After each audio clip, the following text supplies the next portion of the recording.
ભાવનગર મનપામાં મોટા પાયે બદલીઓનો હુકમ આપવામાં આવ્યો છે તો ભાવનગરથી આ મહત્વના સમાચાર મળી રહ્યા છે। ભાવનગર મહાનગરપાલિકામાં મોટા પાયે બદલીનો હુકમ અપાયો છે। કમિશનર એન.કે. મીનાએ બદલીના હુકમ બહાર કર્યા છે। તો કુલ 89 અધિકારીઓ અને કર્મચારીઓની બદલીના આદેશ આપવામાં આવ્યા છે। ભાવનગરથી આ સમાચાર મળી રહ્યા છે। વર્ગ 2 અને 3ના કર્મચારીઓની બદલીના હુકમ કમિશનરે કર્યા છે। તો કમિશનર એન.કે. મીનાએ બદલીના હુકમ બહાર પાડ્યા છે। ભાવનગર મનપામાં મોટા પાયે બદલીઓના હુકમ આપવામાં આવ્યા છે। ભાવનગરથી આ સમાચાર સામે આવ્યા છે।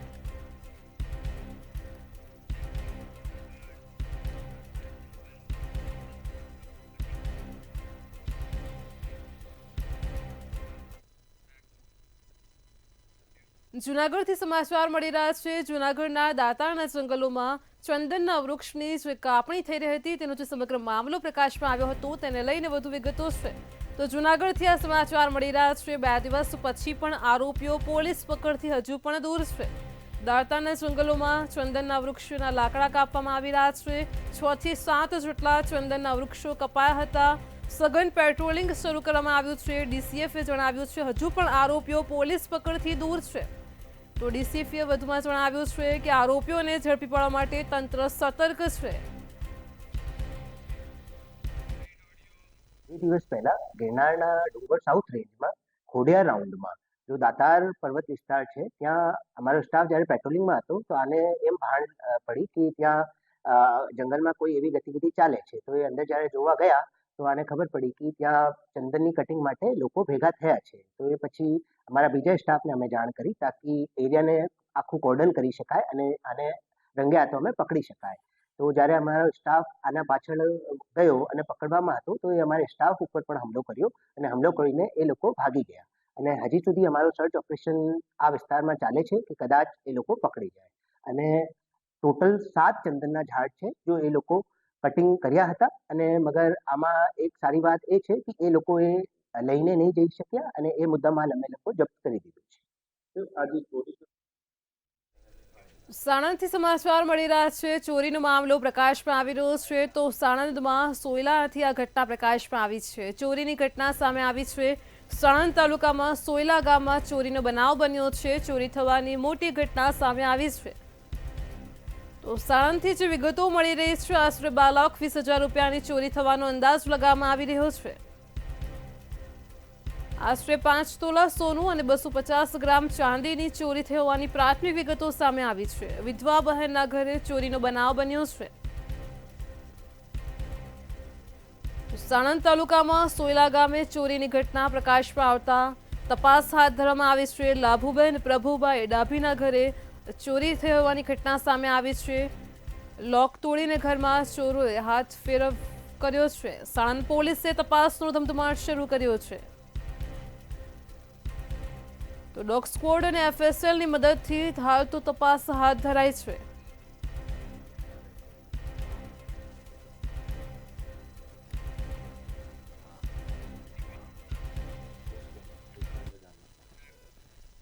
ફિક્સ પગાર નાબૂદ થવો જોઈએ એ માંગણી હાલ તો અકબદ્ધ છે। ત્યારે આ વચ્ચે ફિક્સ પે માટે આંદોલન કરો અને હમણાં કોઈ પણ કર્મચારીએ કરપ્શન નહીં કરવાની સલાહ આપતું ચેટ વાયરલ થઈ છે। ચેટ વાયરલ થતાં ગાંધીનગર સરકારી કર્મચારીઓમાં આ મુદ્દો ચર્ચામાં આવ્યો છે। આ બાબતે ફિક્સ પે કર્મચારી મંડળના આગેવાનોએ વાયરલ ચેટ અંગે કેટલાક ખુલાસાઓ પણ કર્યા છે। હવે ટેલિગ્રામ ગ્રુપમાં આપણે પણ બધાને ખ્યાલ છે કે લિંક થકી લોકો એડ થતા હોય છે। એમાં 10,000 ઉપરાંતના મિત્રો એમાં એડ થયેલા છે। એટલે આ વ્યક્તિ કોણ છે શું છે એનું કોઈ આધિકારિક સ્વરૂપે કહી શકાય તેમ નથી। પણ જો જોઈએ તો એવું લાગે છે કે 2-3 દિવસની જે સોશિયલ મીડિયા થકી ટ્વિટર આંદોલન થયું એમાં જે સરકારને આ વિષયમાં જરાક જાગૃત કરી શકાય એ તબક્કે પહોંચ્યા ત્યારે કોઈ ત્રાહિત વ્યક્તિઓ આ જે લડત છે લડતને ગેરમાર્ગે કે ઊંધા રસ્તે લઈ જવા માટેની કોઈ વાત કરતા હોય તેવું આ પરથી જણાઈ આવે છે। ગુજરાત સરકાર વહીવટી સુધારણા પંચ સમક્ષ વાટાઘાટો કરીને તમામ કર્મચારીઓને દર શનિવારે અને રવિવારે એમ મહિનામાં 2 રજાઓ આપે તેવી રજૂઆત અનેક કર્મચારી મંડળે સરકારની સમક્ષ મૂકી હતી। જોકે સરકાર તરફથી હજુ સુધી આ મુદ્દે કોઈ નિર્ણય ન લેવાતા કર્મચારી મંડળના આગેવાનોએ ફરીથી સરકાર સમક્ષ અપીલ કરી છે। ઉપરાંત સરકાર ફિક્સ પે કર્મચારીઓની સુપ્રીમ કોર્ટમાં વર્ષ 2012ની પડતર પિટિશન પરત ખેંચવે તેવી પણ ઉગ્ર માંગ કરાઈ છે। તો કર્મચારીઓના ઉત્સાહમાં અને એનર્જીમાં એક વધારો થઈ શકે છે અને આથી સરકારી કચેરીઓ તળે ફરજ બજાવતા હજારો કર્મચારીઓની એનર્જીમાં વધારો થવાથી સરકારની પ્રોડક્ટિવિટીમાં અને કાર્યક્ષમતામાં આપોઆપ વધારો થઈ શકે છે. સદર બાબતે હજી સુધી કોઈ નિરાકરણ આવ્યું નથી. તો આ બાબતે અમે કર્મચારી મહામંડળ તરફથી કહેવા માંગીએ છીએ કે આ બાબતે પણ સરકાર વિચારે અને દર શનિ રવિ રજા બાબતે કોઈ પોઝિટિવ. વિરમગામના ધારાસભ્ય હાર્દિક પટેલે મુખ્યમંત્રી ભૂપેન્દ્ર પટેલને લખેલા પત્રમાં ઉત્તમ ડેરી પર ગંભીર આરોપ લગાવ્યા છે. તેમણે જણાવ્યું છે કે રાજકીય કિન્નાખોરીના કારણે અમદાવાદ જિલ્લામાં આશરે 300 દૂધ મંડળીઓ બંધ કરવામાં આવી છે. તેમણે વિરમગામ, દેત્રોજ, માંડલ અને નળકાંઠા વિસ્તારોની 62 બંધ દૂધ મંડળીઓ ફરીથી શરૂ કરવાની માંગ કરી છે. જે અમારા મત વિસ્તારના ઉત્સાહી ધારાસભ્ય શ્રી હાર્દિકભાઈ પટેલે જે ગુજરાત ભૂપેન્દ્રભાઈ પટેલ સીએમ સાહેબને જે રજૂઆત કરી છે એવું જાણ્યું છે મેં. તો અમે આ દાદાની પાસે એવી અપેક્ષા રાખીએ કે અમારી આ જે બંધ પડેલી દૂધ મંડળીઓ છે એ ફરી ચાલુ કરાવે અને આ ગામડાઓનો જે પશુપાલનનો ધંધો છે વળીને પાછો ધબધબતો થાય અને વ્યવસ્થિત રીતે લોકોને. ઉત્તમ ડેરી દ્વારા મોટા ભાગની ડેરીઓ બંધ કરવામાં આવેલ છે અને એમાં મનસ્વી વહીવટ છે એના કારણે આ ડેરીઓ એમને રિટર્ન કરેલ છે. તો જે કંઈ પશુપાલકો છે એ લોકોનું દૂધનો ભાવ મળી રહે એ માટે વેકરિયાથી માંડીને તે વિરમગામ સુધીમાં જે ડેરીઓ છે એ જૂની ડેરીઓ ચાલુ કરવામાં આવે એવી માનનીય સીએમ સાહેબને સરકારશ્રીમાં મારી લગભગ માંડલ, દેત્રોજ અને નળકાંઠા વિરમગામ તાલુકામાં 300 મંડળીઓ બનશે. તે આ ચાલુ કરાવવા વિનંતી છે કે અમારા દૂધ મંડળી ચાલુ થાય અને અમારા ગામના જે માલધારી સમાજના છે એ બાજુના ગામમાં એટલે કોળા ગામમાં અહીંથી 3 કિલોમીટર સુરેન્દ્રનગર જિલ્લો લાગુ પડે ત્યાં આ લોકો દૂધ ભરવા જાય ચોમાસામાં, ઉનાળામાં, ગરમીના અને વરસાદમાં. ચોમાસામાં પાણી આવે ત્યારે અમારે 15 કિલોમીટર રામ સાપરી થઈને જવું પડે છે. તો માલધારીઓને બહુ તકલીફ પડે છે અને આનો કોઈ લાભ મંડળીને મળતો નથી. અમદાવાદના શાહપુરમાં આજે તણાવપૂર્ણ પરિસ્થિતિ જોવા મળી છે. ત્યારે શાહપુર અને દિલ્હી દરવાજા વિસ્તારમાં પણ બંધનું એલાન આપવામાં આવ્યું છે. વિશ્વ હિન્દુ પરિષદ અને બજરંગ દળ દ્વારા બંધનું એલાન અપાયું છે. શાહપુરમાં રહેતા હોમગાર્ડમાં ફરજ બજાવતા યુવકની હત્યા કરાઈ અને તેને લઈને તેમજ હિંસક ઘટનાના આરોપીઓ વિરુદ્ધ યોગ્ય પગલાં ન લેવાતા આ બંધનું એલાન અપાયું હતું. આ સાથે જ દિલ્હી દરવાજા અને શાહપુર વિસ્તારમાં પોલીસે ચુસ્ત બંદોબસ્ત પણ ગોઠવ્યો હતો. તેમજ હવે જોવાનું એ રહેશે કે પોલીસ આગળ શું કાર્યવાહી કરે છે અને વિસ્તારમાં શાંતિ કઈ રીતે જળવાઈ રહે છે. અમદાવાદમાં આવેલા શાહપુર વિસ્તારમાં આજે બંધનું એલાન કરવામાં આવ્યું હતું અને દિલ્હી દરવાજા પાસે પણ આજે તમામ જગ્યાએ દુકાનો જે છે તે બંધ કરવામાં આવી છે. આ દ્રશ્યોમાં પણ જોઈ શકો છો કે કઈ રીતે તમામ જગ્યાએ આજે દુકાન જે છે તે બંધ કરવામાં આવી છે. સાથે કહી શકાય કે આજે દિલ્હી દરવાજા પાસે જે રીતે હત્યાનો મામલો સામે આવ્યો હતો તો હિન્દુ પરિષદ બજરંગ દળે આપ્યું હતું બંધનું એલાન. તે માટે આજે તમામ દુકાનોએ એકઠા કરીને તમામ દુકાનો જે છે તે બંધ કરવામાં આવી છે. શાહપુરમાં રહેતા હોમગાર્ડમાં ફરજ બજાવતા યુવાનની હત્યા જે છે તે કરાઈ હતી ને સાથે કહી શકાય કે આજે તમામ દુકાનો જે છે તે બંધ કરવામાં આવી છે અને સાથે પોલીસનો યોગ્ય રીતે કાર્યવાહી નથી કરતી તેવા આક્ષેપો છે તે બજરંગ દ્વારા કરવામાં આવ્યા હતા અને શાહપુરમાં દિલ્હી દરવાજા પાસે પોલીસનો ચુસ્ત બંદોબસ્ત છે તે પણ ગોઠવાયો છે અને ઠેર ઠેર પોલીસ જવાન જે છે તે પણ મૂકવામાં આવ્યા છે અને આજે શાહપુર જે છે તે તમામ બલનું એલાન જે છે તે કરવામાં આવ્યું છે અને કોઈ ઘટના ના ઘટે તે માટે ડીસીપીનો વિસ્તાર જે છે રાઉન્ડ પર નીકળ્યા છે અને તે બાદ પોલીસની વાન અને ટીયરના રૂટ પર તમામ જે પોલીસની ગાડીઓ જે છે તે રૂટી રહી છે અને હાલ તો જે રીતે વાત કરવા જઈએ તો તમામ દુકાનો જે છે તે બંધ કરવામાં આવી છે અને પોલીસનો ચુસ્ત બંદોબસ્ત છે તે પણ ગોઠવાયો છે અને સાથે આજે બંધનું એલાન જે છે તે કરવામાં આવ્યું છે. કેમેરામેન કુણાલ સાથે સુમન ઠાકુર, મંતવ્ય ન્યૂઝ, અમદાવાદ. છેલ્લા કેટલાક દિવસોથી રાજ્યમાં નકલીની બોલબાલા જોવા મળી રહી છે. ત્યારે ફરી એકવાર અમદાવાદમાં નકલી પોલીસનો કિસ્સો સામે આવ્યો છે. ખોખરા વિસ્તારમાં એક શખ્સે પોતે પોલીસ હોવાનું કહીને લોકોને રોક્યા હતા. તેમને ધમકી આપીને રૂપિયા પણ પડાવ્યા છે. તો ખોખરા વિસ્તારમાં નકલી પોલીસ બની છેતરપિંડી કરતો એક શખ્સને પોલીસે ઝડપી લીધો છે, જ્યારે બીજાની તપાસ ચાલુ છે. જ્યારે ફરિયાદી પોતાની બાઇક લઈ અને જતા હતા ત્યારે ગોમના કુવા ચોકીના વિસ્તારની અંદર કોઈ અજાણ્યા ઈસમે એમની એક્સેસ ઊભી રખાવી તું કોણ છે, ક્યાંથી આવે છે, હું પોલીસ છું, તારે અમારી સાથે પોલીસ સ્ટેશને આવવું પડશે વગેરે પ્રકારનું પ્રેશર કરી એની જોડેથી તેની ડિકીમાં રહેલ 12,000 રૂપિયા રોકડાની એને બળજબરાઈથી ધાક ધમકી આપી કઢાવી હતી. એ બાબતે ફરિયાદ નોંધાઈ હતી અને ફરિયાદ નોંધ્યા બાદ આરોપીની શોધખોળ ચાલુ હતી. આની અંદર 2 આરોપી હતા, જેની અંદરથી 1 આરોપીની ધરપકડ કરવામાં આવેલ છે. દ્વારકા શારદા પીઠના જગતગુરુ શંકરાચાર્ય સ્વામી સદાનંદ સરસ્વતીએ અશાસ્ત્રીય સંપ્રદાય પર પોતાનો રોષ ઠાલવ્યો છે અને તેમની આકરી ટીકા પણ કરી છે. તેમણે અશાસ્ત્રીય સંપ્રદાયો પર સનાતન ધર્મને હાનિ પહોંચાડવાના પ્રયાસો અને ધાર્મિક પ્રદૂષણ ફેલાવવાનો આક્ષેપ કર્યો છે. તેમણે વિવિધ સંપ્રદાયોની માન્યતાઓ અને કાર્યશૈલીની પણ આકરી ટીકા કરી હતી, જેમાં બ્રહ્માકુમારી, ગાયત્રી પરિવાર, ઇસ્કોન, શિરડી સાંઈબાબા અને સ્વામિનારાયણ સંપ્રદાયનો સમાવેશ થાય છે. તો શંકરાચાર્યજીએ આ સંપ્રદાયો પર ધર્મના નામે પાખંડ ફેલાવવાનો અને સનાતન ધર્મની મૂળ ભાવનાને નુકસાન પહોંચાડવાનો આરોપ લગાવ્યો છે. ઇસ્કોન સંપ્રદાય દ્વારા આનો વળતો જવાબ આપવામાં આવ્યો છે.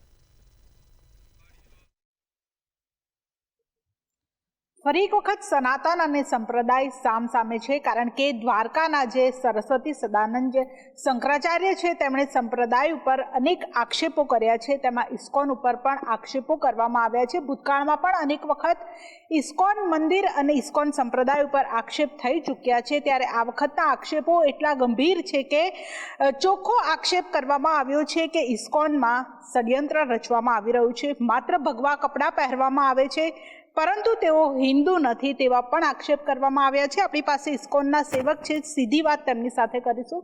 ફરી એક વખત શંકરાચાર્ય દ્વારા ઇસ્કોન સંપ્રદાય ઉપર આક્ષેપો કરવામાં આવ્યા છે. ગંભીર આક્ષેપો છે કે જે પૈસા ભેગા કરવામાં આવે છે તે વિદેશ મોકલવામાં આવે છે. શું આવું કંઈ છે? હા, તો જે એમને નિવેદન આપ્યું છે પૂજ્ય શંકરાચાર્યજીએ, તો તેમના નિવેદનથી ઘણા કરોડો ભક્તો અને તેમને દુઃખ અને ઠેસ પહોંચી છે. અને જ્યાં સુધી તેમણે કીધું છે કે ઇસ્કોન જે છે અશાસ્ત્રિક છે કે અસાંપ્રદાયિક છે, સો ઇસ્કોન સંસ્થા જે છે ચૈતન્ય મહાપ્રભુ, શ્રી ચૈતન્ય મહાપ્રભુ જે ગૌડીય વૈષ્ણવ પરંપરા, ગૌડીય વૈષ્ણવ સંપ્રદાયથી નીચેની ધારા છે, તો આ સંસ્થા છે તેનાથી કનેક્ટેડ છે. આની સ્થાપના જે છે પરમ પૂજ્ય એસી ભક્તિનાથ સ્વામી શ્રીલ પ્રભુપાદજી કે જે ઇસ્કોન કે જે જેમનો જન્મ વેસ્ટ બંગાળના કલકત્તામાં થયો છે, તેમને આ સંસ્થાની સ્થાપના કરી છે. પણ આની મૂળ ધારા જે છે ચૈતન્ય મહાપ્રભુ, માધવાચાર્ય, વ્યાસદેવ, બ્રહ્માજી દ્વારા જેને બ્રહ્મ ગૌડીય વૈષ્ણવ સંપ્રદાય ત્યાં સંસ્થા જે સંકળાયેલી છે. તો તેનો મતલબ છે કે આ સંસ્થા જે છે તે એક સંપ્રદાય, એક ઓથોરાઇઝ્ડ સંપ્રદાયથી સંકળાયેલી છે. બીજું તેમણે જે કીધું છે કે ઇસ્કોનના પૈસા વિદેશમાં જાય છે, સો તેનો ઉત્તર એક જ છે કે આવા તો ઘણા બધા આક્ષેપો આની પહેલાં બી લાગેલા છે, એવું નથી લાગેલા. અને આપ બધા જોઈ શકો છો કે ઇસ્કોન સંસ્થા જે છે તેમાં દરેક પ્રકારનું ઓડિટ થાય છે, ઇન્ટરનલ ઓડિટ, એક્સટર્નલ ઓડિટ, અને ભારત સરકારના જે બી નીતિ નિયમો છે તેનું પાલન કરવામાં છે. છેલ્લા 55 વર્ષથી ભારત સરકારે જે બી નિયમો બનાવ્યા છે તેનું ચુસ્તપણે સંસ્થા દ્વારા. ત્યારે હવે ફરી એક વખત સંપ્રદાય અને સનાતન સામસામે છે. ત્યારે હવે આ લડતમાં કોણ જીતે છે, કારણ કે બંને સંપ્રદાય હોય કે સનાતન હોય આ વખતે આર પારની લડાઈ માટે ઉતર્યા છે. ત્યારે ઇસ્કોન છે તે પણ હવે સનાતનની સામે જે જવાબ છે તે આપી રહ્યું છે અને કહી રહ્યું છે કે ઇસ્કોન મંદિરમાં કોઈ પણ વિદેશી જે નાણું છે તે મોકલવામાં નથી આવતું. સાથે ધર્મનો એટલે કે ભાગવદ્ ગીતાનો પ્રચાર છે તે કરવામાં આવે છે અને ભાગવદ્ ગીતાના જે મૂલ્યો છે તેને લોકો સુધી પહોંચાડવામાં આવી રહ્યા છે. કેમેરા પર્સન કેતન શ્રીમાળી સાથે કિંજલ બોરીસા, મંતવ્ય ન્યૂઝ, અમદાવાદ. ગુજરાત એટીએસ દ્વારા આતંકવાદ વિરુદ્ધ મોટી સફળતા મેળવવામાં આવી છે. એટીએસ દ્વારા અલ-કાયદાના 4 આતંકવાદીઓની ધરપકડ કરવામાં આવી છે. આ 4 આતંકવાદીઓ AQIS સાથે જોડાયેલા હોવાનું પણ સામે આવ્યું છે. તો એટીએસે નકલી ચલણી નોટ મોડ્યુલનો પર્દાફાશ કર્યો હતો. શું છે આ સમગ્ર મામલો? શું એક ખાસ રિપોર્ટમાં. આતંકવાદ વિરુદ્ધ ગુજરાત એટીએસ દ્વારા મોટી કાર્યવાહી કરવામાં આવી છે. ગુજરાત એટીએસ દ્વારા આતંકવાદી મોડ્યુલનો પર્દાફાશ કરવામાં આવ્યો છે.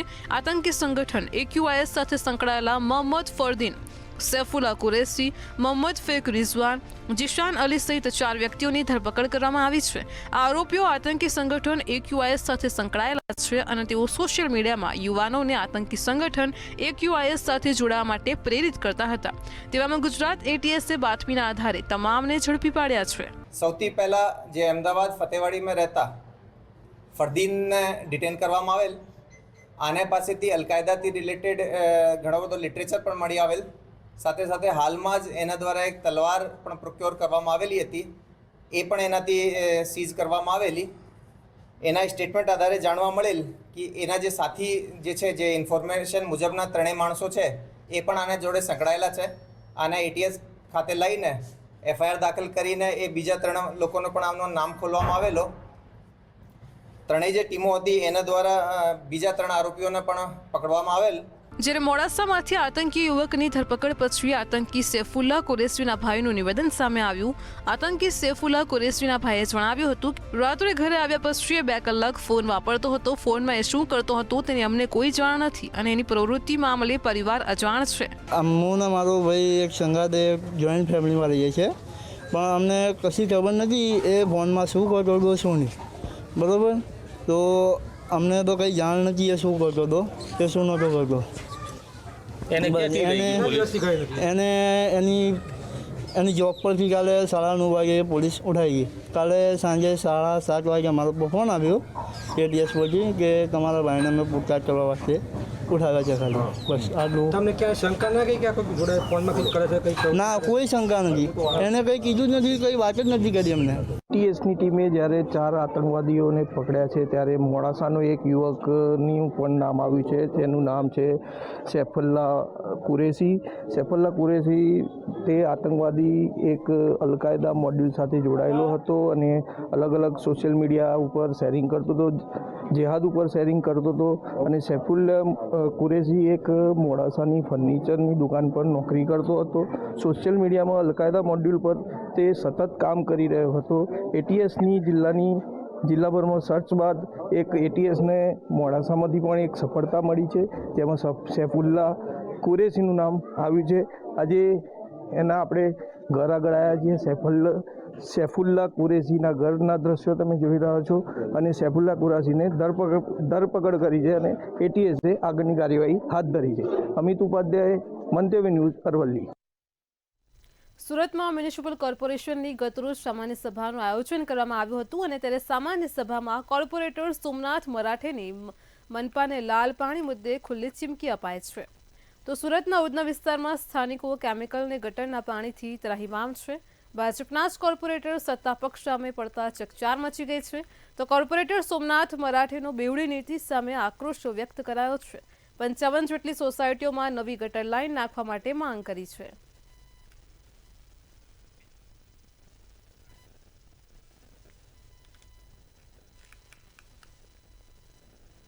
વડોદરાથી સમાચાર સામે આવી રહ્યા છે. વડોદરાના પાદરા બ્રિજ પર લટકતું ટેન્કર હજુ પણ યથાવત છે. તે 15 દિવસ પછી પણ તંત્ર કોઈ પગલાં લેવા માટે તૈયાર નથી. વડોદરા અને આણંદ તંત્ર એકબીજાને ખો આપી રહ્યા છે. આ સાથે જ ટેન્કર માલિક દ્વારા આક્ષેપ કરવામાં આવ્યો છે કે તંત્ર ધક્કા આપે છે, સહાય નહીં. તંત્રની ગોકળગાયની કામગીરીની સામે ટેન્કર માલિક દ્વારા આક્ષેપ કરવામાં આવ્યા છે.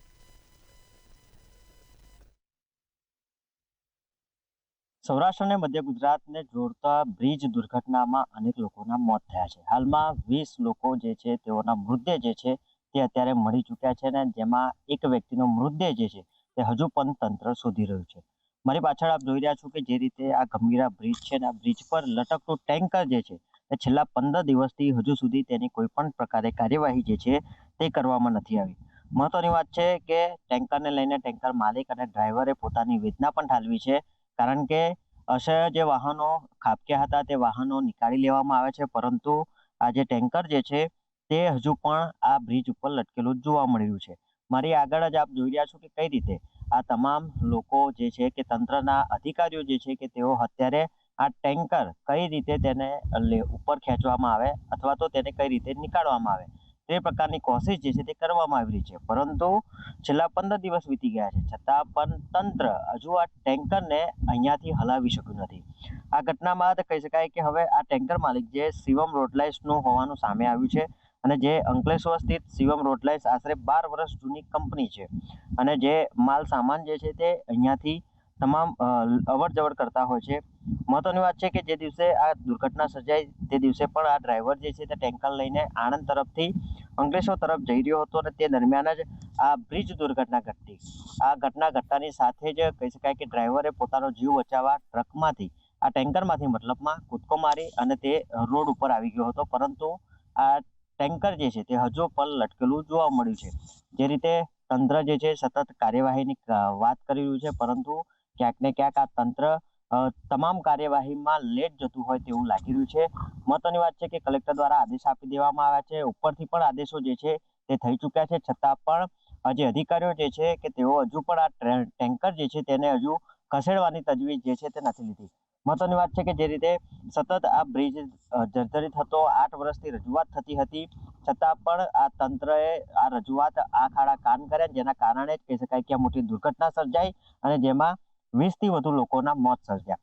આ પ્રકારની ઘટનાને લઈને હવે આ તંત્રએ શીખ લેવી પડશે, કારણ કે અનેક એવા વડોદરા શહેર સહિત જિલ્લામાં અનેક બ્રિજો આવેલા છે કે જે બ્રિજો પણ હજુ પણ જર્જરિત છે, છતાં પણ તે બ્રિજ ઉપરથી ભારદારી વાહનો સહિત જે કહી શકાય કે વાહન વ્યવહાર જે છે તે ચાલુ છે. આપ જોઈ રહ્યા છો કે જે રીતે આ ટેન્કરની વ્યથા જે છે તે ડ્રાઈવરે ઠાલવી હતી, કારણ કે તેને મોટું નુકસાન જે છે તે અત્યારે પહોંચ્યું છે, છતાં તંત્રને રજૂઆત કર્યા છે. ત્યારે તંત્ર દ્વારા ફક્ત ને ફક્ત વાત કરવામાં આવી છે, કારણ કે આણંદના લોકો જે છે કે આણંદનું અધિકારી તંત્ર જે છે તે તંત્ર એવું કહી રહ્યું છે કે આ બ્રિજ વચ્ચેની સાઈડ છે અને જ્યાં લટક્યું છે એ ભાગ કહી શકાય કે પાદરા બાજુ આવતો હોય છે, જ્યારે પાદરાના અધિકારી અને કલેક્ટર સહિતના જે અધિકારીઓ તંત્ર હોય છે તેઓ આણંદ તરફી, એટલે કે એકબીજાની બાય ચારણીમાં કહી શકાય કે હવે ડ્રાઈવર અને ટેન્કર માલિક જે છે તે લટકી ગયો છે. સતત 15 દિવસ વીતી ગયા છે, હજુ પણ એક વ્યક્તિનો મૃતદેહ જે છે તે પરિવારને સોંપાયો નથી. સરકારે સહાય આપી દીધી છે, સહાય પણ કયા પ્રકારે આપી તેના પર પણ અનેક સવાલો ઉઠી રહ્યા છે, પરંતુ હાલમાં તો જોવાનું એ જ રહ્યું કે આજે છેલ્લા 15 દિવસ વીત્યા હોવા છતાં પણ આજે તંત્ર જે છે જે તટસ્થ કામગીરી, હાઈ ટેકનિક સામાન કહી શકાય કે જે ક્રેન છે તે લાવવામાં આવી હતી, છતાં પણ આ લટકતું તંત્ર જે છે તે લટકી રહેલા ટેન્કરને હટાવી શક્યું નથી. કેમેરામેન મિલિંદ મૈલે સાથે જયંતિ સોલંકી, મંતવ્ય ન્યૂઝ, વડોદરા.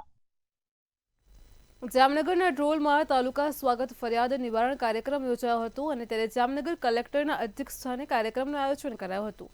સ્વાગત ફરિયાદમાં આવેલી તમામ 10 અરજીઓનું હકારાત્મક નિરાકરણ લાવવામાં આવ્યું છે, તેમજ કલેક્ટર કેતન ઠક્કરે લોકોની રજૂઆતોને સાંભળી છે અને અધિકારીઓને સમય મર્યાદામાં કામગીરી કરવા માટે પણ સૂચનો આપ્યા છે.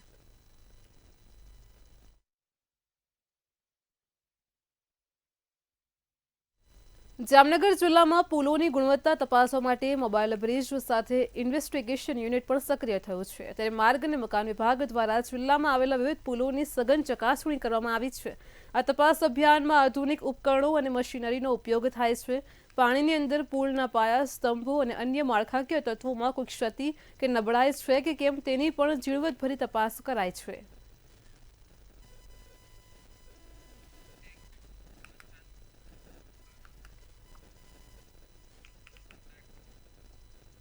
રાજકોટના જસદણ તાલુકામાં આટકોટ ગામની જિલ્લા વિકાસ અધિકારીએ રજૂઆત કરી છે અને તેમાં આટકોટમાં નવા બનેલા પીએચસીની મુલાકાત કરવામાં આવી છે, તેમજ જૂના પીએચસીની પણ મુલાકાત થઈ છે. જસદણ તાલુકા સ્વાગત કાર્યક્રમની મીટિંગ પછી જસદણની સબ હોસ્પિટલની મુલાકાત કરી 2 આંગણવાડીઓની વિઝિટ કરી હતી.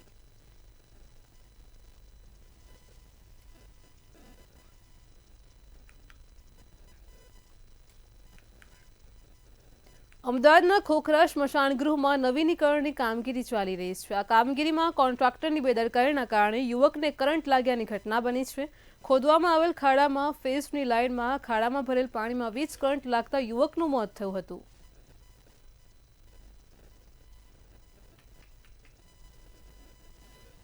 કોન્ટ્રાક્ટરની બેદરકારીને લઈને આજે લગભગ 1 કલાક પહેલા હમણાં જ એક યુવક જે ખોદાયેલા ખાડામાં જે પાણી ભરાયેલું હતું એ પાણીનું સ્તર કેટલું હતું એ જોવા ગયો હતો અને એ યુવક 3 ફેઝની લાઈન જેનાથી પસાર થાય છે કેબિન દ્વારા, ઇલેક્ટ્રિક દ્વારા, એ વીજ કરંટને લઈને એને કરંટનો ઝાટકો લાગતા એ પાણીમાં ડૂબવા લાગ્યો. તરત જ સ્મશાન ગૃહની અંદર રહેલા કેટલાક યુવકોએ તેને બચાવી અને બહાર લાવી અને એને પ્રયાસ કર્યો CPR આપી અને એનો જીવ બચાવવા, પણ કમનસીબે આ યુવકને બચાવી ના શક્યા. મેટ્રો 10 માં હાલ આટલું જ. પડે પણની અપડેટ મેળવતા રહો માત્ર મંતવ્ય ન્યૂઝ પર. નમસ્કાર.